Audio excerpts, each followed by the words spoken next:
हरे कृष्ण। अध्याय 10 से श्लोक संख्या 34। मृत्यु सर्वहरश्चाहम उद्भवश्च भविष्यताम कीर्ति श्री वाक्च नारीणाम स्मृतिर्मेधा धृति क्षमा। मैं समस्त प्राणियों का सर्वग्रास करने वाली मृत्यु हूं।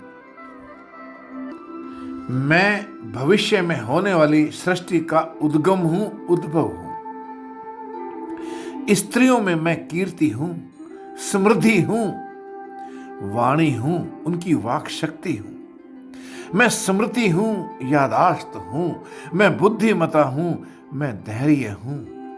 मैं ही स्त्रियों में क्षमा करने की शक्ति हूं।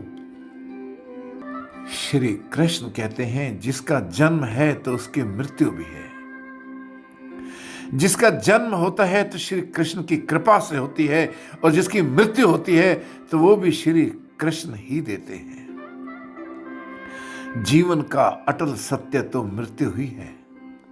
राजा हो, भिखारी हो, विद्वान हो, मूर्ख हो, पुण्यात्मा हो या पापात्मा हो, बलवान हो या दुर्बल हो, सबको एक दिन समान होकर धूल में मिल जाना है।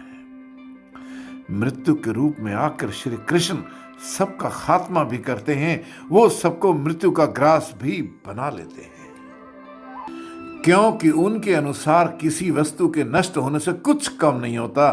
तभी तो नई वस्तु की उत्पत्ति संभव है। समुद्र में उठती हुई लहरों को गिरते हुए देखेंगे तो लगेगा लहरों का नाश हो रहा है। एक लहर का जहां नाश हो रहा होता है तो वहीं और कितनी नई लहरों की उत्पत्ति भी तो हो रही होती है। जो निरंतर है, जिसे हम संसार कहते हैं, इसकी रचना करना और इसका संहार करना उनके लिए तो बस एक खेल है और इसके सिवा कुछ नहीं। श्री कृष्ण कहते हैं, किसी नारी में अगर गुण नजर आते हैं तो मुझे याद करना, क्योंकि वो गुण मेरी अभिव्यक्ति हैं।